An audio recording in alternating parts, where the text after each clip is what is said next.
Assalamualaikum warahmatullahi wabarakatuh. Waalaikumsalam warahmatullahi wabarakatuh. Selamat pagi hadirin yang terhormat. Terima kasih telah hadir dalam presentasi ilmiah hari ini. Perkenalkan, nama saya Pina Putri Maharani. Di sini saya akan menjadi moderator untuk presentasi hari ini. Sebelum kita memulai, izinkan saya memperkenalkan para pembicara kita, yaitu Perkenalkan, nama saya Salma Rizkyati. Perkenalkan, nama saya Susana Nadia Siska. Perkenalkan, nama saya Nelisna Yulia. Perkenalkan, nama saya Tiara Remiza Meswari. saya berharap presentasi ini akan memberikan wawasan baru dan bermanfaat bagi kita semua. Selanjutnya saya akan berikan kepada pembicara kita hari ini. Baik, di sini saya akan memaparkan pengertian empati dan tujuannya. Yang pertama, apa itu empati?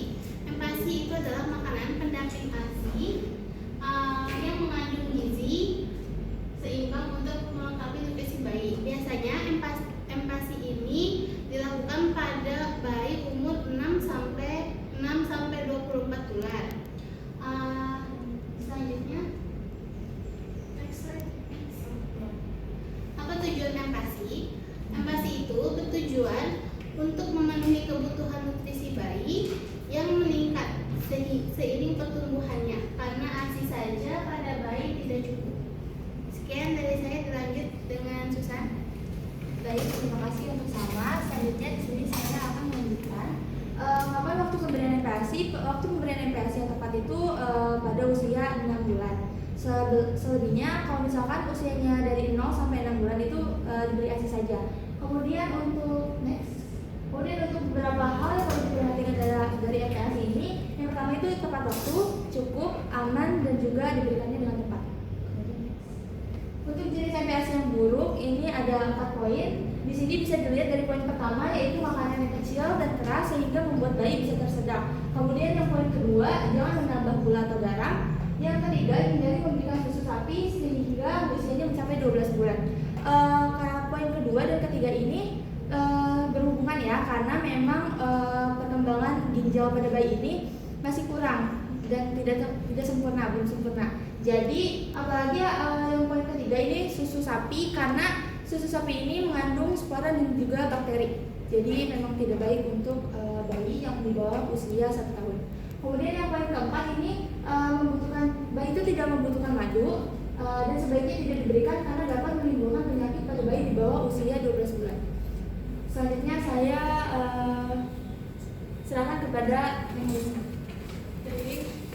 Selanjutnya yaitu ada cara membuat MPASI.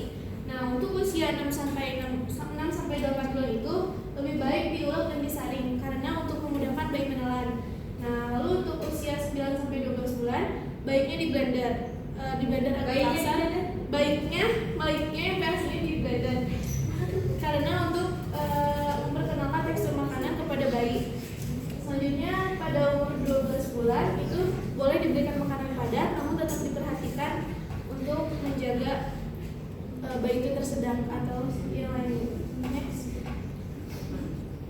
Selanjutnya ada contoh menu MPASI, yaitu ayam keju brokoli. Nah, cara membuatnya yaitu ada 3 sendok makan nasi, dipanaskan sampai menjadi bubur. Selanjutnya ada beberapa potong kecil dada ayam dan 1 ruas jari keju, dimasak bersamaan menggunakan margarin. Selanjutnya ditambahkan 2 potong kecil brokoli yang sudah direbus dan semua kondimen yang sudah matang di blender untuk diberikan kepada bayi. Selanjutnya ada sumber zat besi MPASI. Nah, yang pertama itu ada daging merah, ada ikan, hati, telur, dan kacang-kacangan. Utamanya itu dari sayur yang hijau. Terima kasih. Selanjutnya akan dilanjutkan oleh Baik, untuk melanjutkan, di sini ada bumbu aromatik untuk MPASI. Ada bawang merah, bawang bombay, bawang putih. Nah, bawang-bawangan ini itu berfungsi juga untuk memperkenalkan bayi, mengangkat rasa ringan, meningkatkan cita rasa makanan yang gurih dan aroma dari bawang-bawangan ini. Kalau ada daun bawang, serai, dan daun salam.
ibu atau pengasuh dengan respon bayi ketika sedang lapar atau tidak. Karena kalau misalnya kekenyangan juga tidak baik, karena tidak semua bayi juga bisa makan sekaligus makanan, ada juga yang sedikit-sedikit gitu.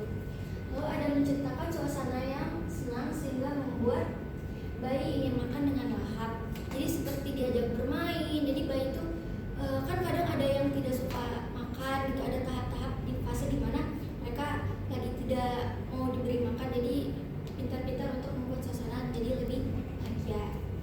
Lalu menyesuaikan porsi pemberian MPASI sesuai dengan usia bayi. Jadi seperti tadi yang dijelaskan oleh Neng Lisna, ada 6 sampai 8 bulan tuh baiknya diberi makanan yang bulat dan bersari, disari dulu.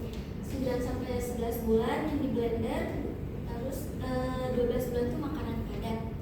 Sekian dari saya kembalikan lagi kepada moderator. Terima kasih atas paparan materinya. Selanjutnya kita akan membuka sesi tanya jawab. Silakan yang ingin bertanya.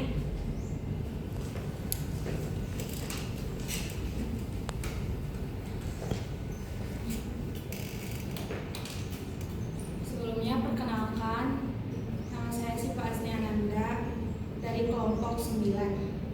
Pertanyaannya, apa dampak jika MPASI tidak diberikan pada bayi? Terima kasih. Oke, di sini saya akan memberi jawaban kepada Siva. Pertanyaannya, apa dampaknya jika ASI tidak diberikan kepada bayi? Dampaknya itu jika makanan pendamping tidak dikasih pada bayi usia 6 bulan, tidak diberikan secara tepat, maka pertumbuhan bayi itu akan terganggu, mulai dari kekurangan nutrisi, dan itu bisa terjadi pada terganggunya pertumbuhan pada bayi. Ya. Baik, perkenalkan nama saya Lila Jara. Izin bertanya, apa resiko dari pemberian MPASI sebelum usia 6 bulan?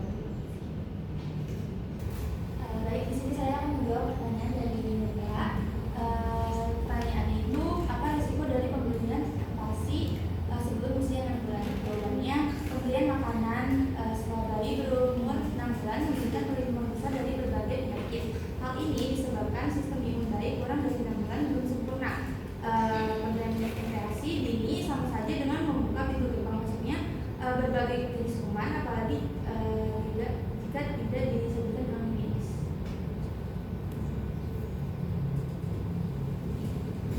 Terima kasih kepada para pembicara atas presentasinya, dan terima kasih juga kepada para hadirin yang telah bersedia hadir. Selanjutnya saya akan membacakan kesimpulan. Kesimpulannya, jadi MPASI adalah makanan pendamping air susu untuk bayi mengandung gizi seimbang untuk melengkapi nutrisi bayi. Dengan demikian sesi presentasi hari ini telah selesai. Semoga presentasi hari ini bisa bermanfaat bagi kita semua. Selanjutnya, dengan demikian sesi presentasi hari ini telah selesai. Semoga apa yang diberikan bisa bermanfaat bagi kita semua. Sekian dari saya. Wassalamualaikum warahmatullahi wabarakatuh.